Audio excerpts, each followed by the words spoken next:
की घडवणारा जो व्यक्ती असतो तो व्यक्ती आपलं दुःख कधीच व्यक्त करत नसतो.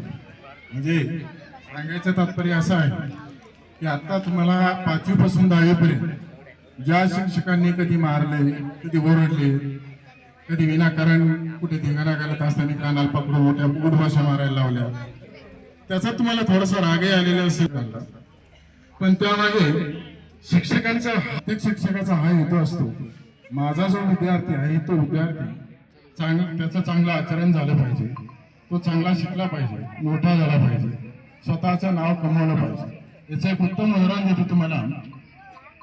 9वीला असताना डॉक्टर APJ अब्दुल कलाम चुकून 9वी 10वीच्या वर्गात गेले आणि त्यावेळेस त्या ठिकाणी असणारे कृष्णस्वामी पेरी अयंगार नावाचे जे काही गणिताचे शिक्षक आहेत, त्या शिक्षकांनी त्यांना इतकं मारलं की त्यांना त्यावेळेस खूप दुःख झालं की आपल्याला या शिक्षकांनी का मारलं असतं.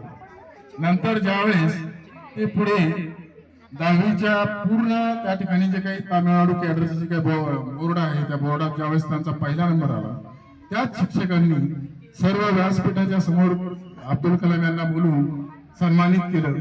त्यावेळेस त्या विद्यार्थ्यांना वाटलं की आपल्याला शिक्षा देण्यामागचं या शिक्षकांचे हेतू काय आहे, त्या विद्यार्थ्यांचं समाधान झालं आणि त्यांच्याविषयी आदर निर्माण झाला. आता प्रत्येक विद्यार्थ्याला काय वाटतं की आपल्याला शिक्षक मारतात, ओरडतात, काय ओरडायची गरज आहे. आता शासनाने त्याच्यावर निर्बंध घातले, तो भाग वेगळा आहे, पण शिस्त ही शाळेत असली पाहिजे. शिस्त जर नसेल तर शिक्षण व्यवस्थित होत नाही. त्यासाठी प्रत्येकाने स्वतः शिस्तीचं पालन करायला हवं. आता याच्यात आणखीन अनेक बरेच काही उदाहरण आहेत, म्हणजे कासार सर असतील, सेत्रे सर असतील, कोले सर असतील, वांडेकर सर असतील, मते सर असतील. प्रत्येक शिक्षक हा एक कायमपर्यंत, म्हणजे याचं जे आयुष्य आहे ते आयुष्य शेवटपर्यंत शिक्षकी पेशातच, आणि त्याचं नाव हे कधीच न संपणार असतं. शिक्षक या नाव किती मोठा कलेक्टर झाला किंवा काही जरी झाला तरी पण शिक्षकी पेशामध्ये शिक्षक जो ज्ञान देईल तो कलेक्टर म्हणा किंवा इतर कोणताही अधिकारी देऊ शकत नाही. तर शिक्षकी पेशा हा सर्वात सन्माननीय गुरुतुल्य अशा प्रकारचा पेशा आहे आणि त्या गुरुचं आपण जे स्थान आहे ते स्थान आपण कायमस्वरूपी लक्षात ठेवायला पाहिजे. त्यांचे जे काही बोल आहे ते बोल आपण कायमस्वरूपी ध्यानात ठेवू.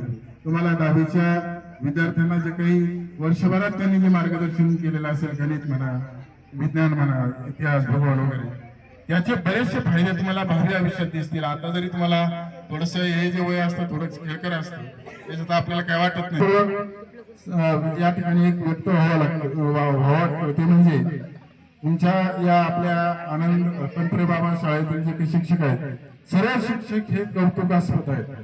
त्यांना एक मी कधी कधी त्यांच्याशी ज्यावेळेस संवाद साधतो त्यावेळेस त्यांच्याकडून एकच वाक्य येतं की मुलं घडली पाहिजे. जो मुलगा या ठिकाणी या शाळेत आलेला आहे तो एकदा बाहेर पडला, त्या विद्यार्थ्याला असं नाही वाटलं पाहिजे की माझं काहीतरी शिकायचं राहिलं. तो तितक्या ताठ मानेने दुसऱ्या शाळेतील किंवा जे काही पुढे कॉलेज जेव्हा शिक्षण घेणार आहे त्या ठिकाणी त्याला वाटलं पाहिजे की आपण या शाळेतून काहीतरी घेऊन आलो आणि ही जी काही ज्ञानाची शिदोरी आहे ती भविष्य काळातील आपल्या उपयुक्त जे काही तुमचे काही वेगवेगळ्या प्रकारच्या ज्या स्पर्धा परीक्षा असतील किंवा काय, त्याला त्या ठिकाणी थोड्याशा 2 गोष्टी सांगतो.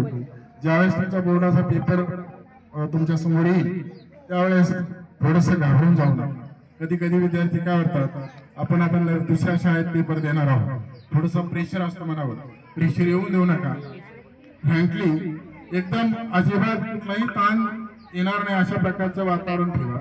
पेपर आल्याच्या नंतर शांत राहा, व्यवस्थित प्रत्येक सीट नंबर म्हणा, त्याप्रमाणे इतर ज्या काही सूचना असतात त्या ठिकाणी कॉलममध्ये व्यवस्थित लिहा आणि पेपर तुम्ही काही काही विद्यार्थी काय करतात, एकाच प्रश्नातला 8 प्रश्न डबल सोडवतात आणि त्याला वाटतं बाहेर आल्याच्या नंतर मी सर्व पेपर सोडला पण मला मार्क्स का कमी पडले. याचं कारण तुमचा पेपर कंप्लीट झालेला नसतो.